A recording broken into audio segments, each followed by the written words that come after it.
So I was thinking about the canon in terms of what, as a child, I was asked to memorize. And I don't really know if kids in school are asked to memorize poems much anymore.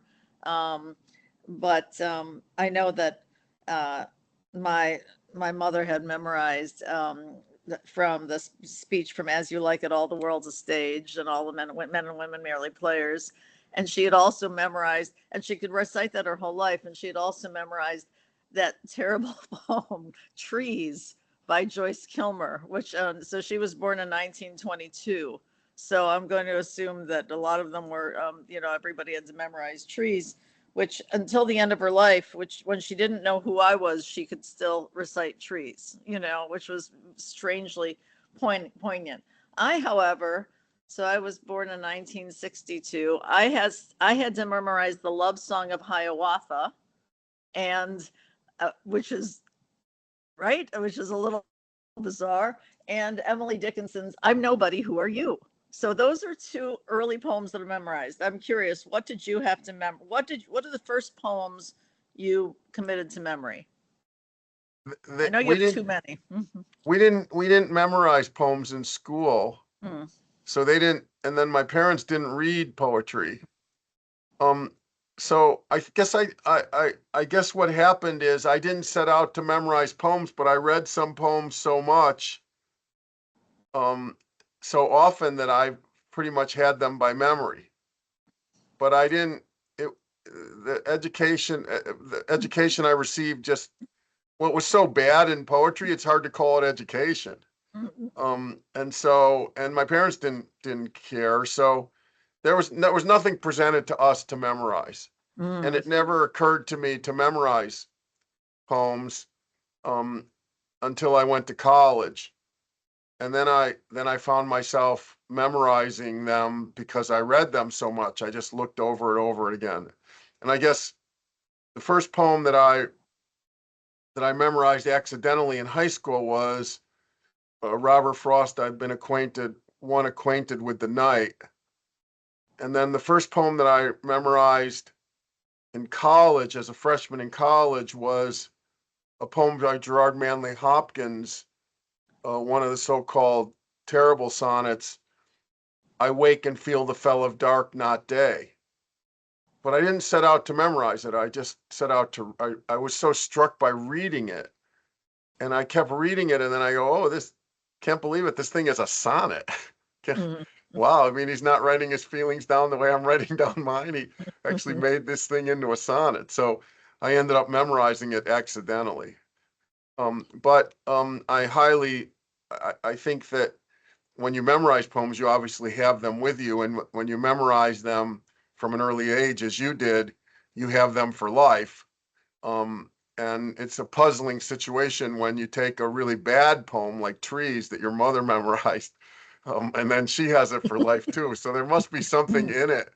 There's Mm-hmm. something like bad advertising that just sticks with you, just sticks with you. Yeah. What about I'm curious in terms of the canon, are there poet or poems, or let's say poets, who you think are not as famous or canonical as they deserve? Is there, are there people who you feel like just didn't, is there anybody who comes to mind who you think maybe really got short shrift in the poetry world? Yes, I have a lot of examples. Um, for example, I guess what I would say is when Ezra Pound and T.S. Eliot remade American and European modernism, they had very strong ideas of what they considered sentimental and what they Mhm. considered, authentic. So, for example, they loved Marianne Moore, but they condescended to Edna St. Vincent Millay. And Pound especially had it in for Amy Lowell. He felt she took over imagism, and he and Eliot started derogatorily calling it Amygism. And Amy Lowell was a kind of barker or proponent, a somewhat crude one, for the new modern poetry. Um, and and so there was a lot of in the Pound criticism and the Eliot criticism, they're just incredibly, and I grew up on this starting in college, they're just incredibly condescending to Amy Lowell. And then when you actually start reading Amy Lowell, you go, well, this is really quite different than the reputation for this. It's not at all what I thought it was.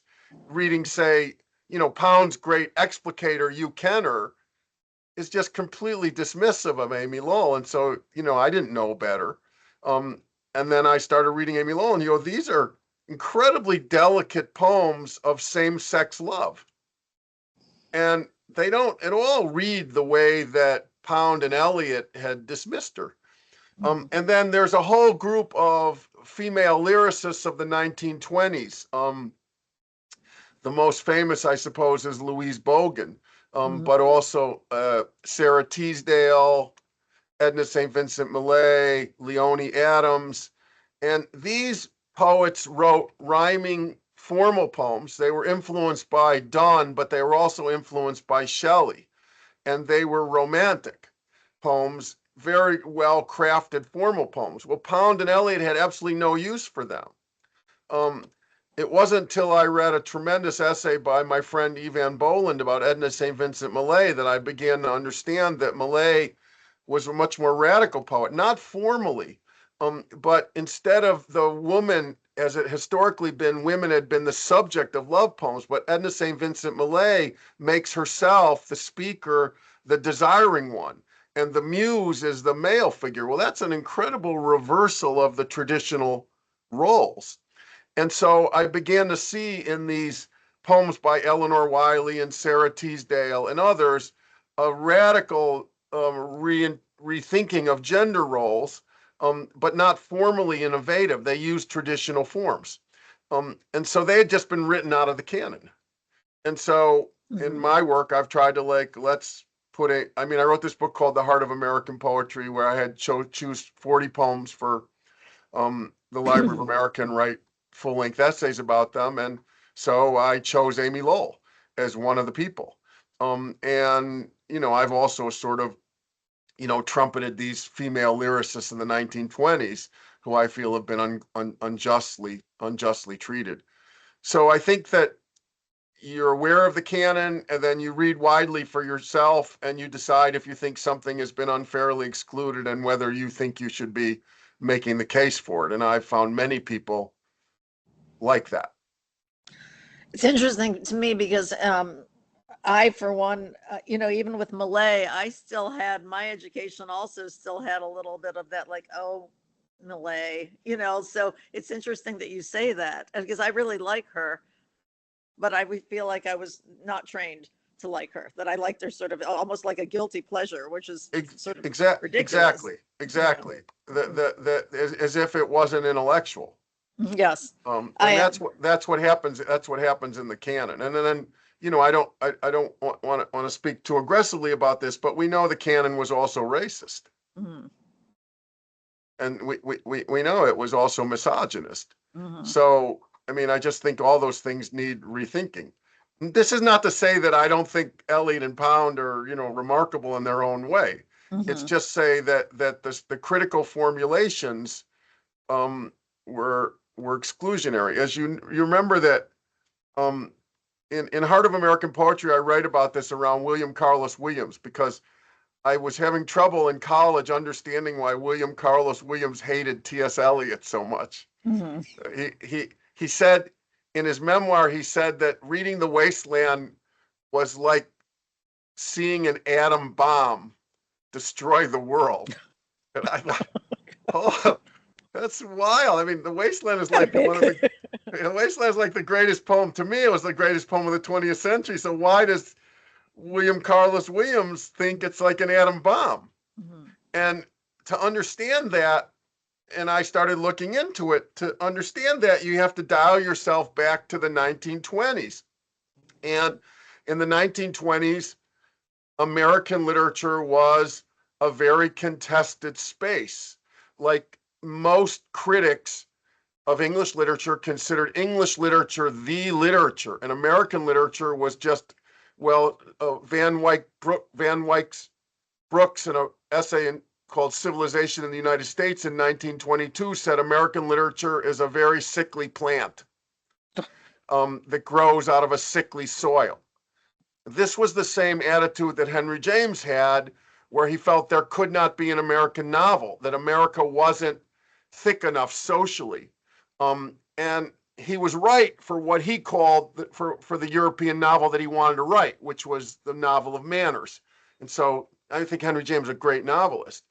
But there's a parallel track in the US in American fiction where Nathaniel Hawthorne is creating something else called the American romance, which is not the novel of manners. And it's just an alternative kind of fiction. And so you just have to rethink what American literature is. And Williams was not wrong in the sense that for 30 years, the kind of literature that he wanted, a new American idiom, what he called a vernacular idiom, what he called the speech of Polish mothers, which I thought was always funny for an American idiom. For this, a kind of American idiom, Eliot had won in the sense that Eliot's proclamations had become the formation of new criticism. And new criticism, which valued irony and formalism, and above all, and elevated the metaphysical poets, ignored the romantic poets. And they also ignored the homemade American poets or vernacular poets. And it took another generation, the generation of Robert Creeley and Allen Ginsberg, who made their way to William Carlos Williams. And in the 50s, when Williams was writing Patterson, Williams began to become a formal, an important figure in American poetry. But in the 1940s, he'd been sort of written out of the idea of what was called the well-wrought urn. And so just as Eliot, for several centuries, John Donne had been out of favor, and T.S. Eliot brought John Donne and the other metaphysical poets back into favor in the 20th century. So Williams had to, it's not that people didn't know who he was, but he had to wait for Charles Olson and Robert Creeley and others to get his moment. And I would say almost the same thing happened with American romantics like Wallace Stevens and Hart Crane, who also had to wait their moment for a wider expansion of the American modernist canon. It seems in a way that it's interesting what you say about even about the women poets, the female poets of the 1920s, because when I was an undergrad at Northwestern, I took a course from Mary Kinsey. It was 20th century American poets, and it was Plath, Bishop, Louise Bogan, and Marion Moore. And, Moore, I would come to, years later back in graduate school, I would still read Moore, I'd still read Plath, I would still read, lots of Bishop. But Bogan, I really felt and I was thinking about the question I asked you, who's not taught anymore, who gets left by the wayside? Nobody's taught Louise Bogan anymore. And I love her, and she's one of her poems, is really in my sort of desert island list. And it's just interesting how, and I realize now what a service Mary Kinsey did by sort of, bringing her into the group for, at the time, for me, the next, generation to say, no, I still love this poet and I teach Bogan, but I don't know anybody else who does, which is interesting. Totally with you on that. I'll tell you something really funny I read recently. When Louise Bogan was in her 40s, she had an affair with Theodore Rutke, who was in his 20s. And in her letters, she said, I hope one or two immortal lyrics come from all this tumbling about. Well, actually, Rutke is the person I was going to bring up as somebody who I don't find is taught very much anymore. And I think, and I think it's a huge loss. And I remember in one of your classes reading Berryman, and yes, you walking us, through some of the dream songs. And I don't find that they're taught anymore either, which is, and I'm not trying to be nostalgic or weird, but I there's part of me that, in terms of thinking canonical literature, it's like, it's interesting to me that, there's some just incredibly fine poets who are just sort of being lost. And I think part of it is about volume. There's so much poetry these days, there's so much to read. But I'm not sure how to hold on. I'm not sure how to hold on to those important poets like a Rethke or a Bogan. I don't think it's only a question of volume. I think that Rutke, for example, I think it has to do with emotional intensity, and that there of the poets that you mentioned, for example, Sylvia Plath, the way she wrote was tremendously influenced by Theodore Rutke, Mm-hmm. and both Plath and Hughes loved Rutke, and were very affected by the way that the emotional intensity of Rutke's work. But poets of a high emotional intensity often get read out of the canon. Mm-hmm. That the poets that Mary Kinsey was teaching to you, aside from Plath, are I think they're all great, but they're very restrained. Mm-hmm. They're very cool, especially Mary Moore, who I think is a great poet, but she is cold. And so is Wallace Stevens, who's one of my favorite poets, but they are emotionally cold. Theodore Rutke is not. And I think that for some literary critics, a certain amount of emotional intensity can be embarrassing. And Rutke, especially who's having nervous breakdowns all the time, can be very embarrassing. But it's always been puzzling to me, because when Rutke was writing those mid-career poems of his, I mean, the early poems are the organic plant poems are what he's most known for. Those are beautiful free verse poems. But in the middle of his career, he wrote that, The Lost Son. It's just a crazy, wild, fragmented sequence that really is in the mode of T.S. Eliot. It's just more emotional. And it's more about psychic breakdown. And so it just isn't taught very much. And I don't understand why North American sequence isn't taught either, because it's a tremendous response to Eliot's four quartets in an American idiom. So that I edited Rutke's a small volume of his selected poems for the Library of America, and I'm a big fan of his work at the mid-century poets. Berriman is a little more complicated because I think Berriman made I loved Berriman, but he made some almost unforgivable mistakes. Like, I love Homage to Mistress Bradstreet, but he's very condescending to her poetry. And I love Anne Bradstreet's poetry, and I think that the more I look at Berriman's poem, which is a masterpiece formally, the more problematic it is and more psychologically damaged it is. Like, why does he try to need to sleep with this Puritan woman? It's insane. She has 8 children and she has a happy marriage. It just seems psycho to me. And then the dream songs, which are just incredibly imaginative in terms of their idiom, he just made this fatal mistake of modeling it on a minstrel show. And Ralph Ellison tried to warn him not to do it. And I mean, Berriman was a liberal. He was not a racist. And he was progressive in his politics. But using the minstrel show as the model for Tambo and Bones in the dream songs is just a fatal self-inflicted blow.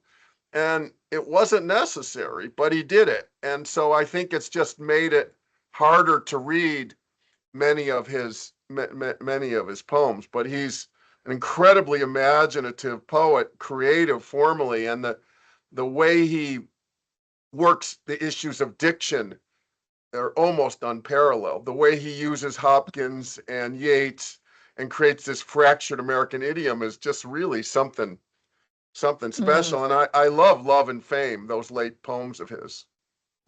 I mean, Snodgrass made a similar sort of had an overreach after, in terms of sort of another tragic error, and he's somebody who doesn't really get read anymore either. I don't know what.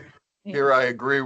Here I agree with cutting him out. Yeah, Because I think, so just for people who don't know, what you and I know is that W.D. Snodgrass, who wrote these incredibly delicate confessional poems after Robert Lowell with a book called Heart's Needle early in his career, later turned to a book that I assume Patty and I have never talked about it, but I'm sure it enraged her as much as it enraged me. He wrote these poems called the Führer Bunker poems. And in these repulsive Führer Bunker poems, he tries to humanize Adolf Hitler and Eva Braun, and he writes poems from their point of view and tries to show that everyone has these Nazi impulses inside them. I think it's a repulsive book, but I do have a theory about it, Patty, if you want to know, which I'd is love like, to know. what drove W.D. Snodgrass over the edge to write these horrible poems? And I think that the poetics of shock that were built into the way that people read Robert Lowell and John Berryman and Sylvia Plath and Anne Sexton meant that people had to go for greater and greater shock. And if the shock poetic. And so when W.D. Snodgrass was writing in the 1950s, writing about divorce and the losing of your child to a divorce was a very radical subject. But by the 1970s, that wasn't very radical anymore. And so if you're addicted to shock as a poetic idea, where do you go? And one place that people have always gone is to the Nazis. And so he moves and because there's an element of this in Sylvia Plath, as you know, when in the poem Daddy, which I think is pretty funny. And Sylvia Plath thought it was funny too. When the story of, when she read it to her friend and they burst out laughing and fell on the floor.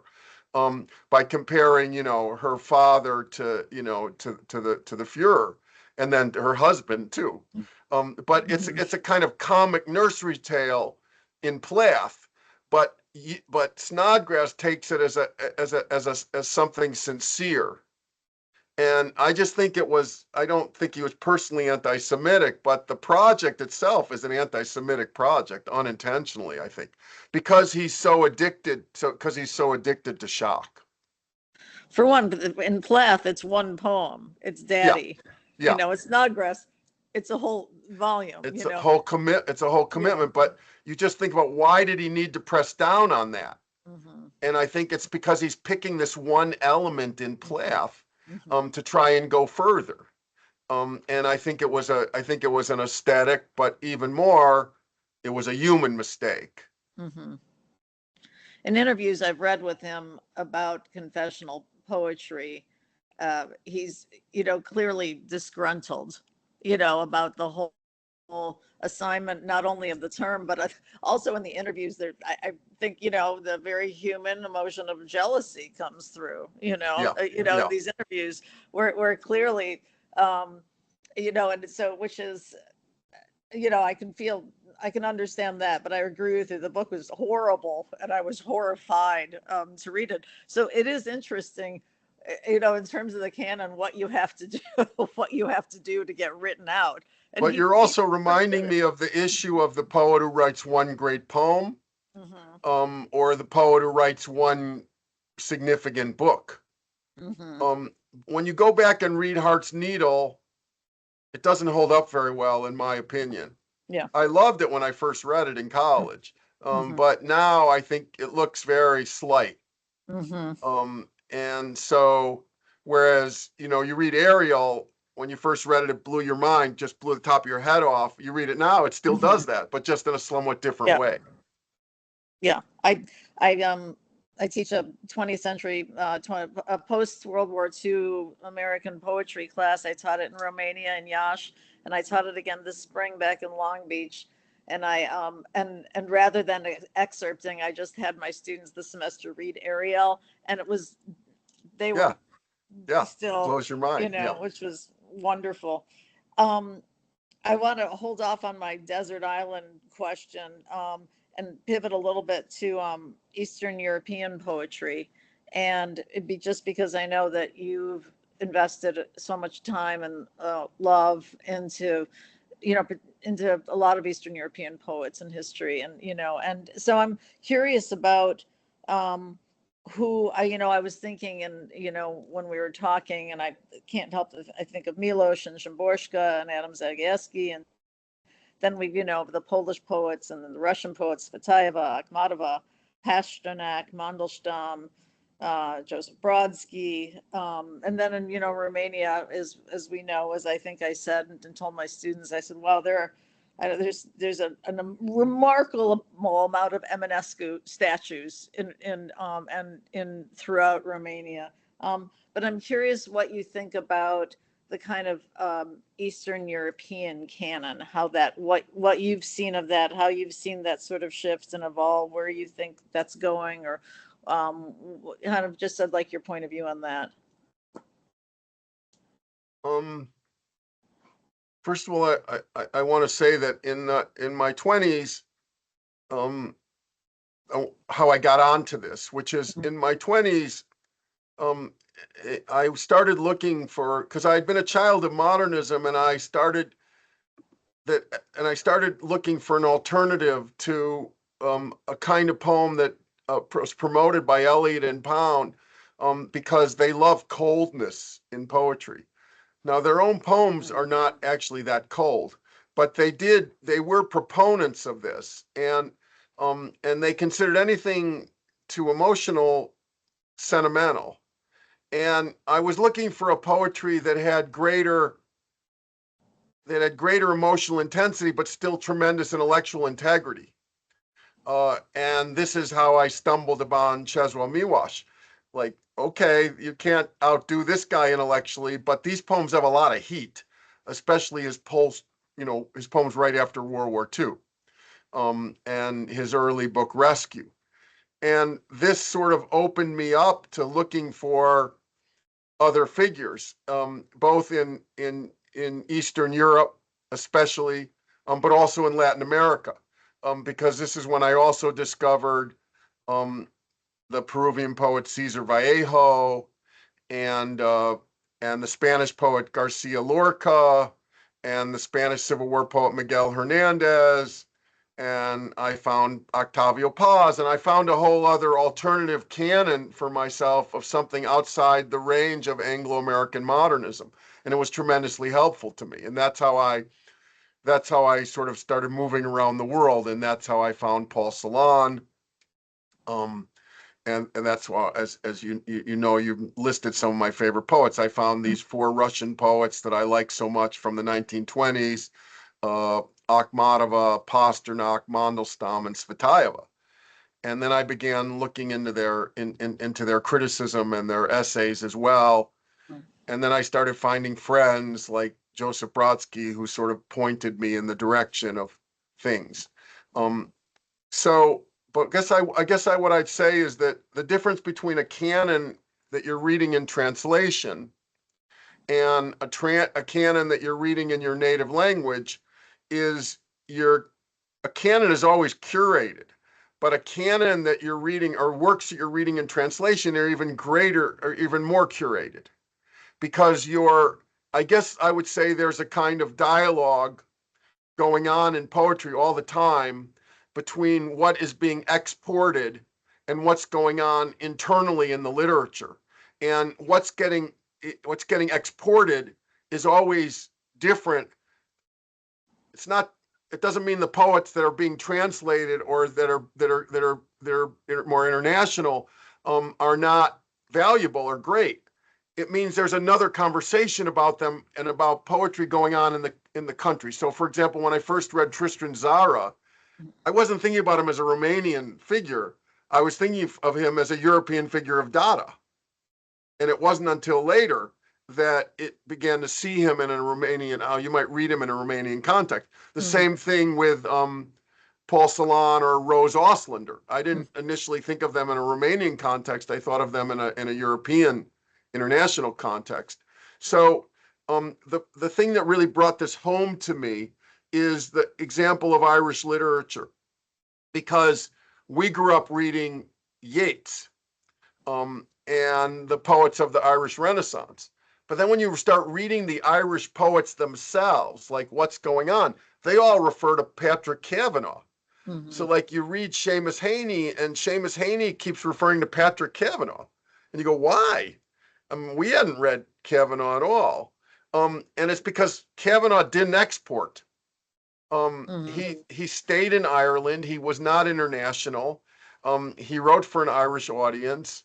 And only later did he sort of, begin to become more of an international figure. The same thing happened to a fiction writer from Ireland named Flann O'Brien, who's a wonderful writer, but you don't think about him when you think of James Joyce. And so I think what you become aware of is when things get mediated through translation, they also get mediated what people think speaks to, another audience. And so a lot gets lost in terms of a national context.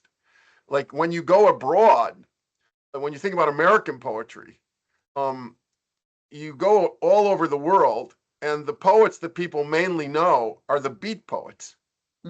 And I happen to like the beat poets, but they're just a small fragment of what American poetry is. But everywhere you go, people talk to you about Allen Ginsberg. And they talk to you about, say, Gregory Corso. Well, Allen Ginsberg's a major poet, but Gregory Corso is not. And so, in my opinion, I think he's minor. He wrote one, funny poem about marriage, but he's not a significant figure in my opinion. But you go abroad, you go to Germany, say, and people talk about the beat poets, and Gregory Corso, who, Ginsberg was always promoting, is treated as a significant figure, but no one's heard of Theodore Rutke or Galway Canal. And so you're just aware of what exports and what's on. And so I guess I'd say that here more is better. And so the more that's translated, the more that writers speak from their own tradition, the fuller picture you get. I think when I was in Romania, it was a pleasure. When I went, I was aware of Tristan Tzara and Paul Celan and Lucian Blaga, and I knew all these, but I didn't know them as I didn't know them as writing in Romanian. And in fact, before I went to Romania, I bought Paul Celan's first book, which was written in Romanian, which was translated. Maybe a little anemically, I might say, and it was just interesting but I was desperate. I really wanted to read Romanian literature before I went. And I was like, well, I hadn't even realized Celan was Romanian until I, really started doing the research when I got to Romania. And the book that Norman Mania edited, includes so many poets I started reading when I was in Romania that I kind of fell in love with. But it's not that easy to find in translation, like Nikita Stanescu and Ana Blandiana. And, I was like, they're so wonderful, but they still haven't really made it across the ocean in terms of that important translated work. And it makes me wonder, it did make me think about how much that is our experience in the canon is sort of mediated, Yes, and I would add one other thing to this, that there are poets who translate well, and there are poets who do not translate well. And for example, Zbigniew Herbert translates well, and that there are different translations, but what is essentially unique about Herbert's sensibility as a kind of avant-garde classicist, because the pressure is in the thinking, not in the language, although the language is very classical, Herbert translates well. But if you take, say, a poet like Pushkin, he does not translate well into English. So every single speaker of Russian that I've ever met has agreed that Pushkin is the greatest Russian poet ever, period. Like everyone I've ever met, every poet, the most discerning people, all agree. But when you read Pushkin in English, you just find it hard to believe.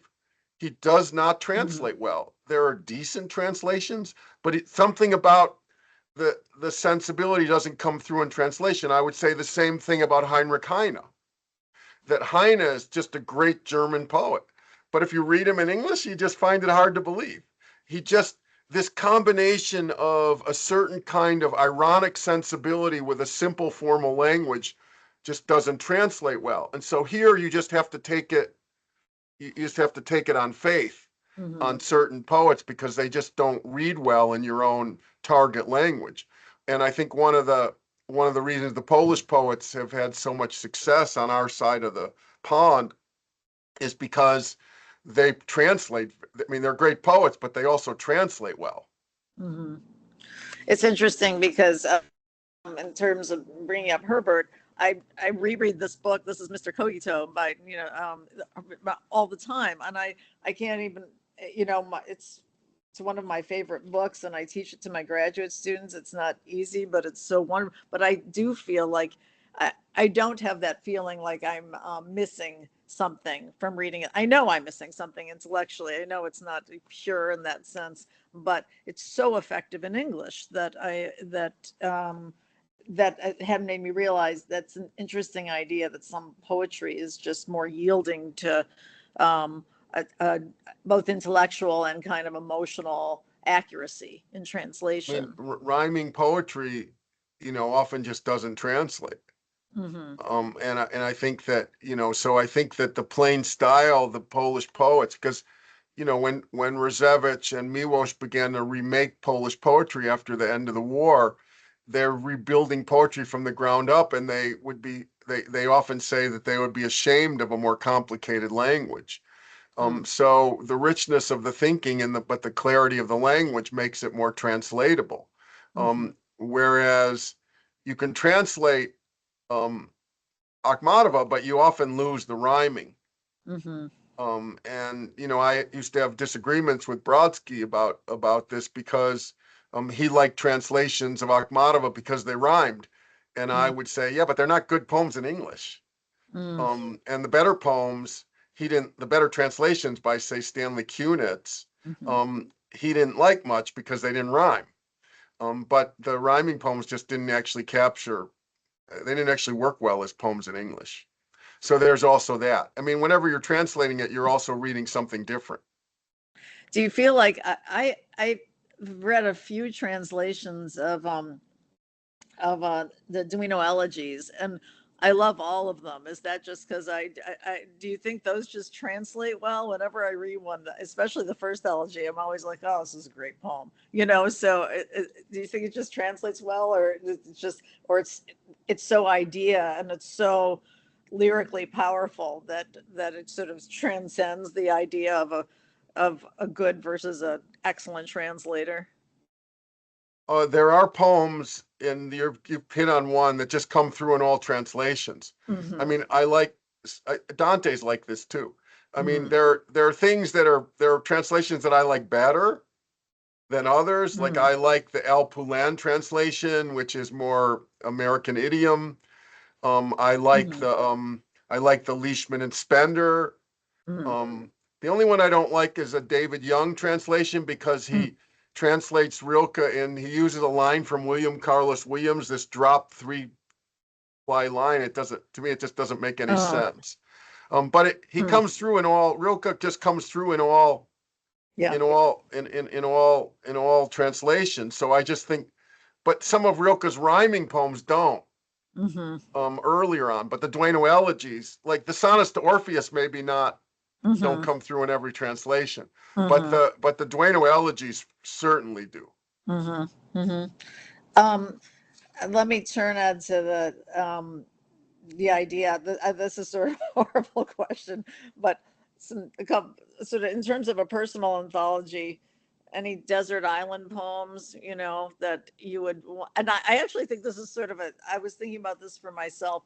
Would I want to just give myself really difficult poems if I had 10 poems on a desert island so that like my brain would stay nimble? Or would I want poems about comfort? Would it eliminate any poem about mortality?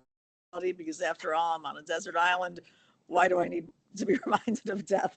So I went down this sort of rabbit hole with this question, but and I can tell you some of mine, but I'm curious what some of your desert island poems would be. I actually never came up with a list like this because I've avoided it. So like whenever someone asked me this question, like they'd say, "What are your favorite poems, and I go, okay, well, what are my favorite poems from the Russian poets? And I'll give you an answer like, who are my favorite Turkish poets? And I'm glad to give you the list. Or who do I love and the Hungarian poets, I love Attila József, or József Attila, as they say, and I love Radnati Miklos. So I can limit it like that. But I actually think you're right. Like, if you actually think about what people most think in a desert island is like, what comforts you the most? But probably you're going to get tired of that pretty quickly. And so you probably want all of Dante. You probably want the whole Commedia, because that would keep you busy for a long time when you're bored. You probably want the collected works of Shakespeare because he will give you a lot to do. Yeah, I found myself cheating on my own question. I sort of came up with about 20, and then I thought, well, maybe I should throw in some longer poems. And will I ever really understand, Self-Portrait in the Convex Mirror? Probably not. I should take that, or I should take the whole book. Yeah, which was you'd want the Wordsworth prelude rather than rather than a sonnet, because you're going to get tired of the sonnet after a while. So the long one, the long prelude. Yeah, you need the longer version. So you'd probably want, I love Milton's sonnet on blindness, but you'd probably want Paradise Lost, because it would give you more to do. If you had to memorize something, Paradise Lost would be a bigger task. Yeah, no, yeah. All right, so let's forget that question. And on the question of questions, maybe it's time to turn and ask our audience if they have any questions for either of us. Does that sound good? Sounds great. Love to hear from people. All right, audience, questions? There is a question already.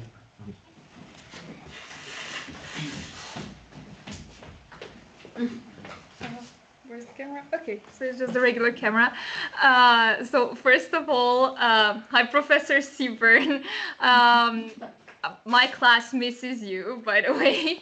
What I wanted to ask was, this is a question to both professors, because you mentioned Eastern European literature.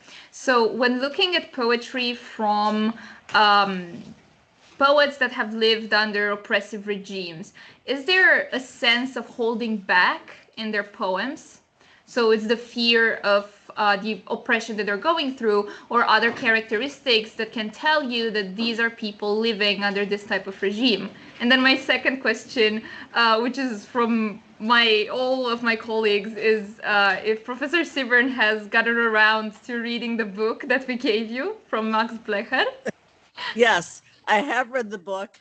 I loved it. I loved it. It was such a great choice, and I was so honored. And I really felt your choice was, I felt really seen, like you understood, really part of why I was there. And so, yes, I did read it and I loved it. Thank you. So, that was the best going away gift ever. I'm going to pivot over to Ed right now to address the question of the poetry written under repressive regimes.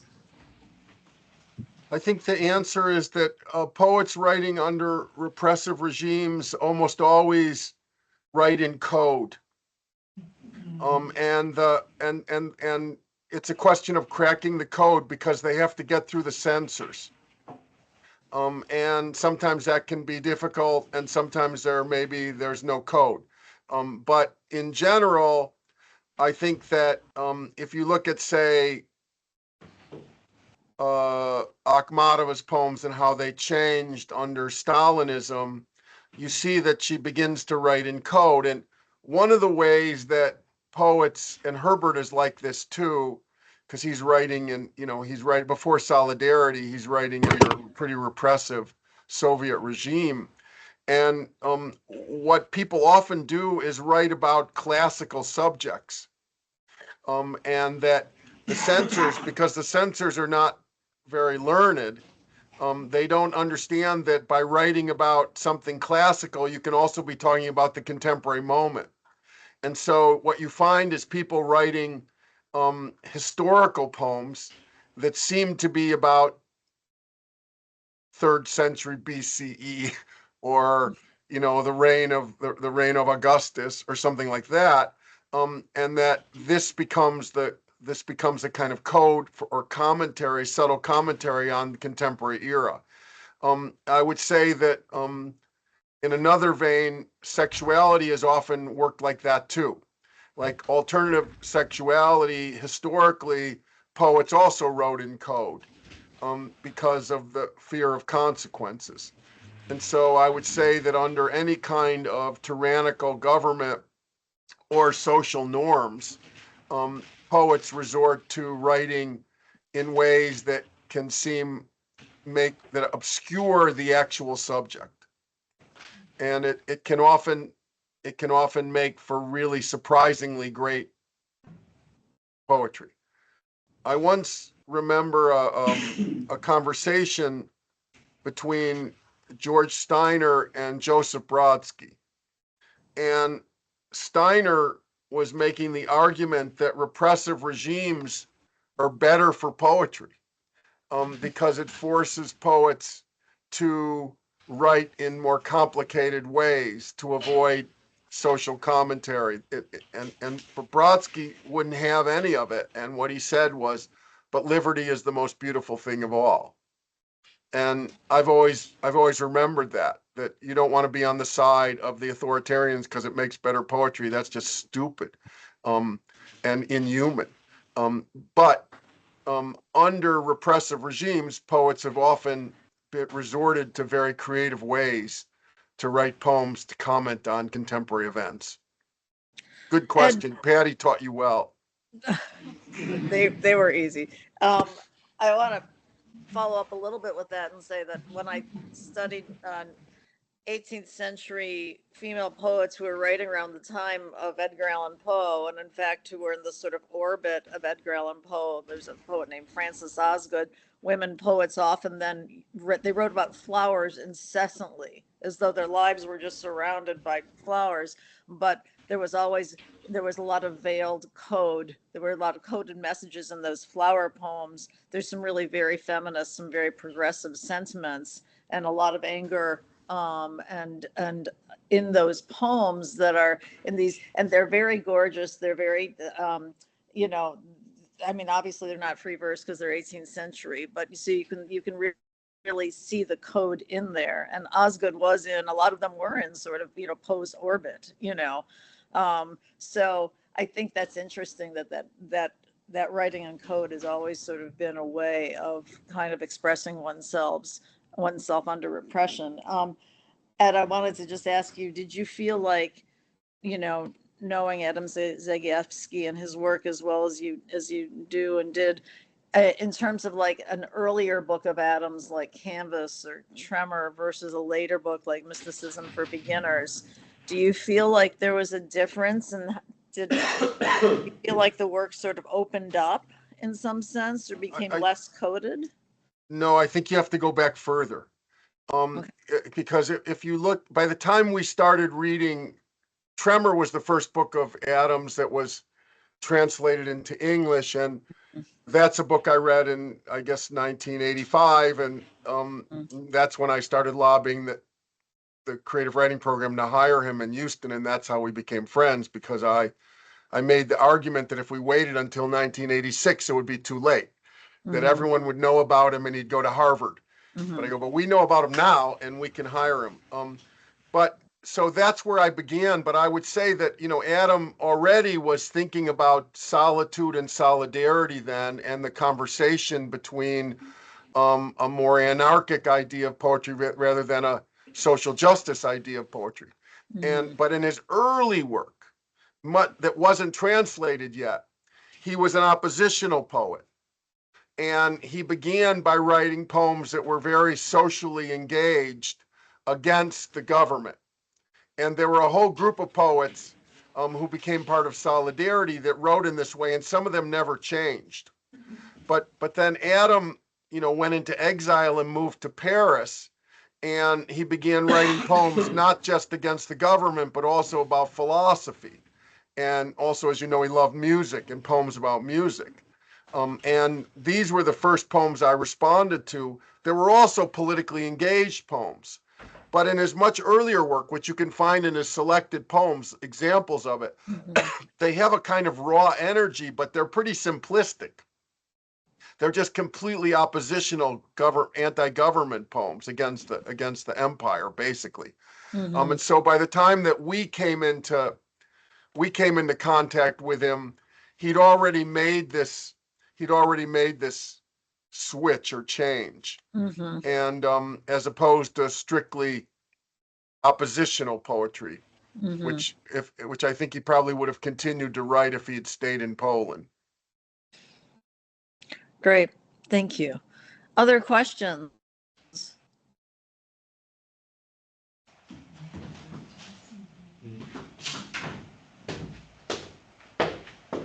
I've got one. This is my very recent, interest, preoccupation, and fascination with the duende, and I got it from Edward's book, How to Read a Poem and Fall in Love with Poetry, which I translated. But it just occurred to me a few months ago, I think, that duende is important, and that's when I read Lorca's essay on the duende, and I'm more and more interested in what it exactly is. Not only what it exactly means, because it's not about meaning. It's about how it works rather than what it means. And how essential it is especially to what Edward calls the poetry of grief. And I'm also trying to connect Apophrodies, the Apophrodies in The Anxiety of Influence, with the duende. But yes, my question is mainly about the duende, because I know that Edward has it in the glossary of How to Read a Poem and Fall in Love with Poetry, and I would like to hear from him more about the duende. Thank you. So I don't know if everyone is familiar with this concept. It's a Spanish concept. We don't have a word for it in English, and I assume you don't have a word for it in Romanian, exactly the same. So I learned this from the same essay that you're talking about from Lorca. So traditionally the duende was like a goblin or a trickster figure, and so it's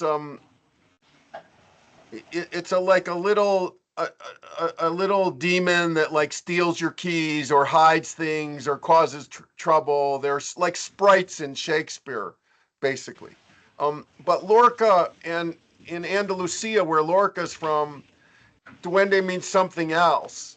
It means a kind of unconscious power that takes over and dominates, that rises up from the earth inside you.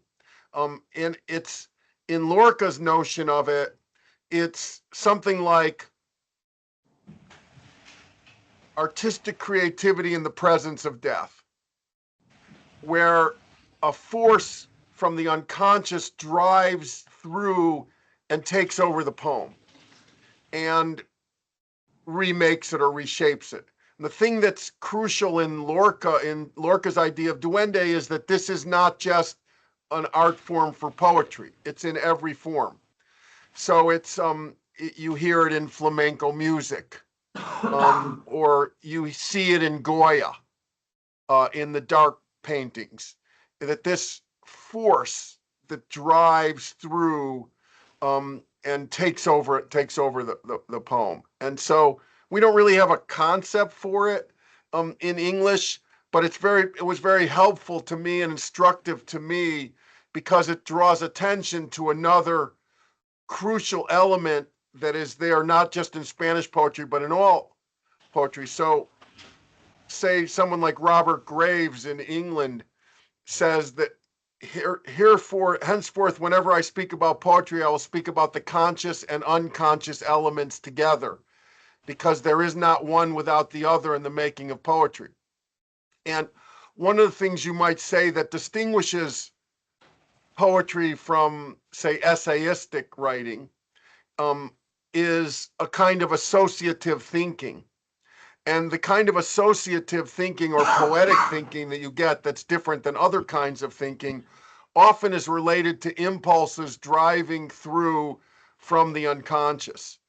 And so Lorca gave me this concept of duende that helped me think how to think through when the unconscious seems to be operating in the creation of poetry. Now, every creator of poetry knows this to be true.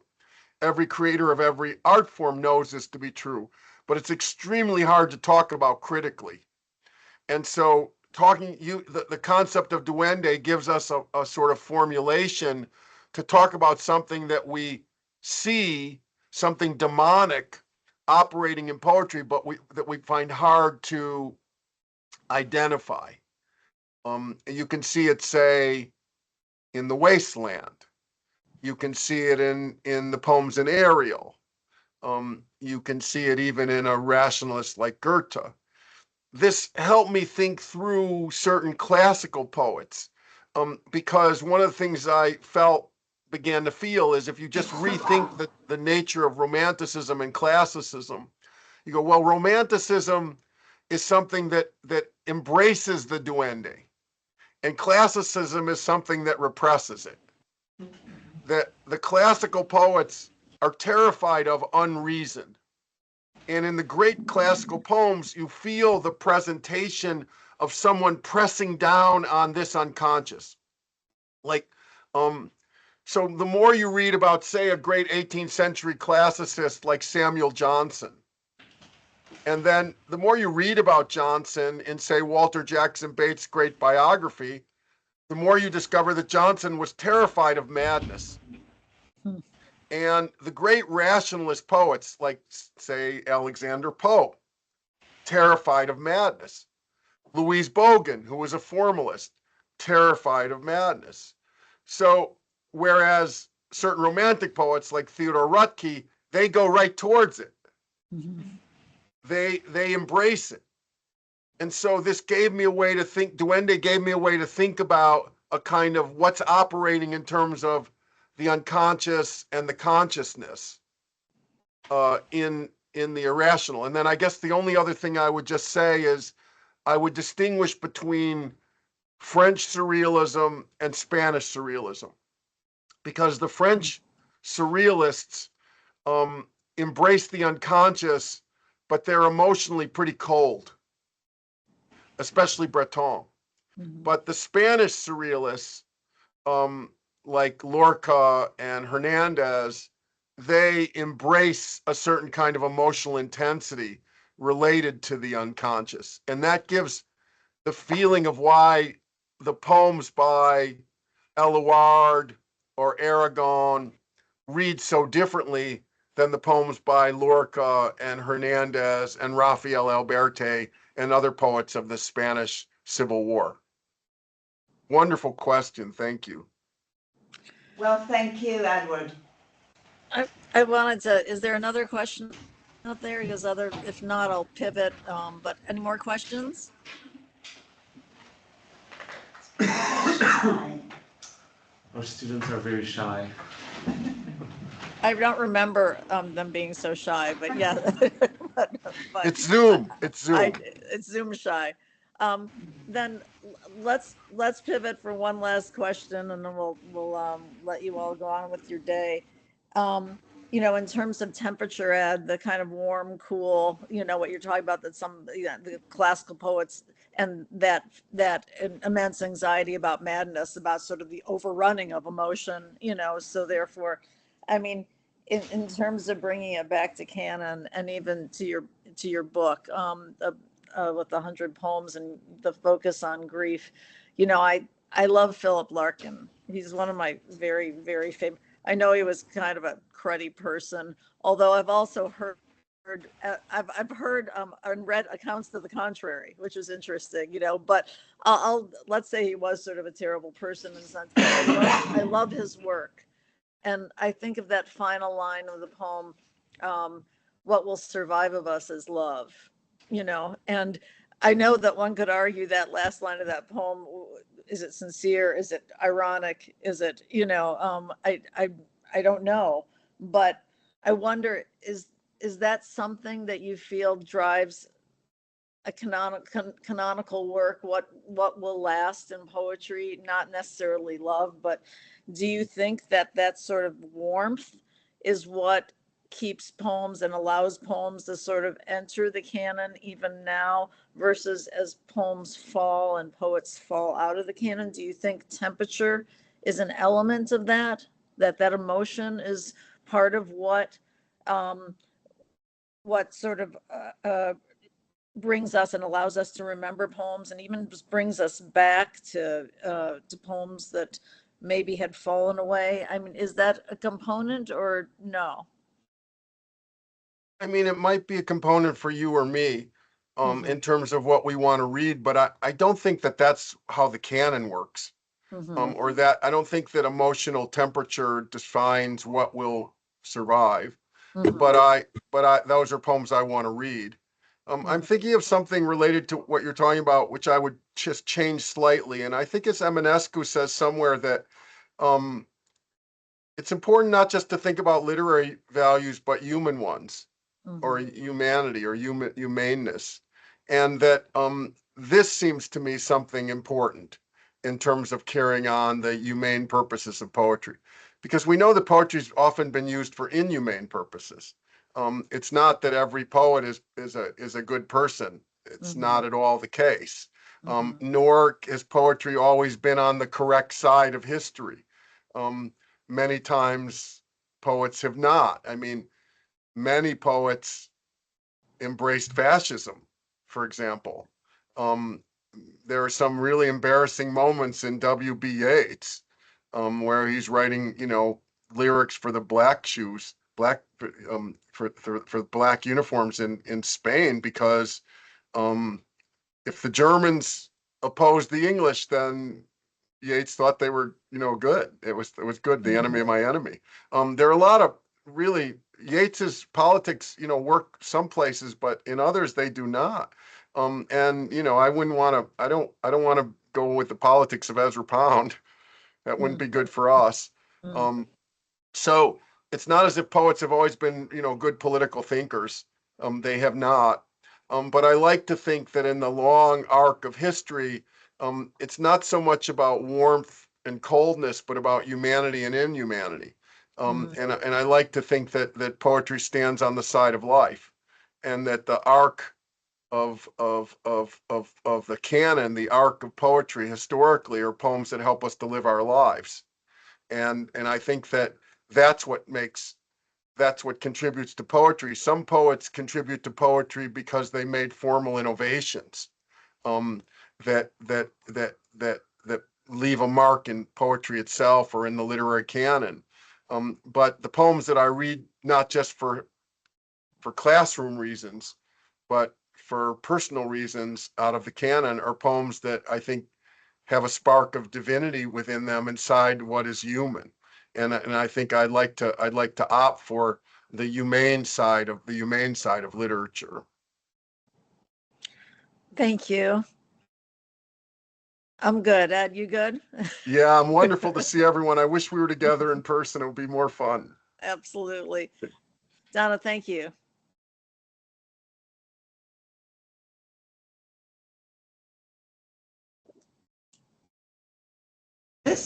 Okay, can you hear me now? Yes. Yes. Okay, it was muted, that's why, I'm sorry. And I'm sorry that you're not here in person, really. But it's more than, anyway, better than not here at all. So you're here virtually, and thank you for accepting that.